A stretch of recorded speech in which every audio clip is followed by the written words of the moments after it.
দীর্ঘ 12 বছরের প্রতীক্ষার পরে আমরা যে রায় আজকে পেয়েছি, আল্লাহর কাছে অশেষ অশেষ শুক্রিয়া যে আমরা আমাদের পক্ষেই রায় পেয়েছি। পক্ষে হোক আর বিপক্ষে হোক, ক্ষমতার মধ্যে আছে। তো আমরা সবচেয়ে বড় কথা হচ্ছে যে আমরা আমাদের প্রাণপ্রিয় যে দুজন স্যার, আমরা মোহাম্মদ রফিকুল আমিন এবং মোহাম্মদ হোসেন স্যার, তাদের জন্য আমাদের যে দীর্ঘ যে অপেক্ষা, আসলে ডেস্টিনিতে অনেক মানুষ আছে, কিন্তু তাদের ডেস্টিনি কোম্পানি হাল ধরার মতো কেউই ছিল না। তো আমরা তাদের উপরেই পূর্ণাঙ্গ আস্থা রেখেছিলাম। তো তাদের প্রতি আস্থা রেখেছিলাম, ধৈর্য রেখেছিলাম।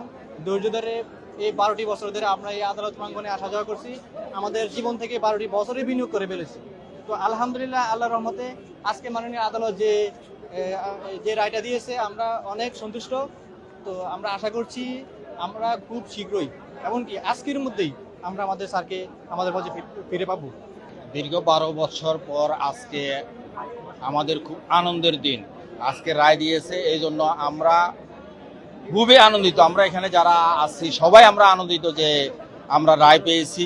আমরা আসলে এখানে সবাই বিনিয়োগকারী ব্যবসা করছি, ব্যবসা করে আমরা সামনের দিকে আগে যেতে চাই।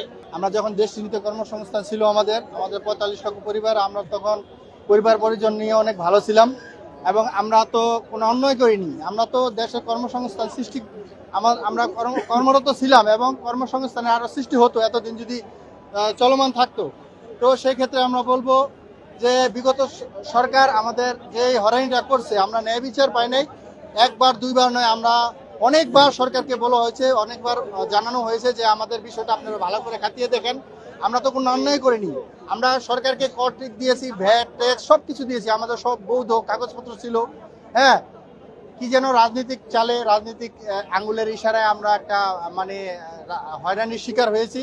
তো আমাদের যে 12টি বছর চলে গেছে, আমরা খুব কষ্টে ছিলাম। তো আমরা প্রত্যাশী ছিলাম যে একটা ভালো রায় পাবো। আমরা আজকে খুব হ্যাপি, আমরা খুব মানে খুশি যে রায় পেয়ে যে পজিটিভটা আছে, আমাদের এমডি চেয়ারম্যানের জামিনে মুক্তি হয়েছে।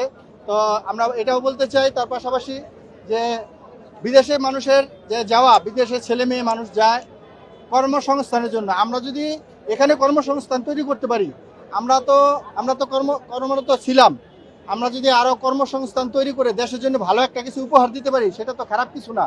কিন্তু আমাদের বিষয়টি খাতিয়ে দেখে নাই। আমরা অনেকবার বলা হয়েছে, উদ্যতন মানে আইনের প্রতি আমরা খুব শ্রদ্ধাশীল রেখে আমরা আদালতে, আমি তো নিয়মিত আদালতে আসি। হ্যাঁ, আমরা কিন্তু কখনো কোনো ভাঙচুর, কোনো যাই ঝামেলা এবং আদালতে কোনো মানে অরাজকতা কোনো কিছু সৃষ্টি করি নাই। আমরা আইনের প্রতি শ্রদ্ধাশীল ছিলাম এবং আমরা আশাবাদী ছিলাম যে আমরা ন্যায় বিচার পাবো। তো আজকে আমরা খুব হ্যাপি যে আমাদের পজিটিভ রায় আছে। ইনশাল্লাহ আমরা আগামীতে আরো ভালো কিছু করব এবং রাষ্ট্রকে ভালো কিছু উপহার দিব, এই প্রত্যাশায়। ধন্যবাদ।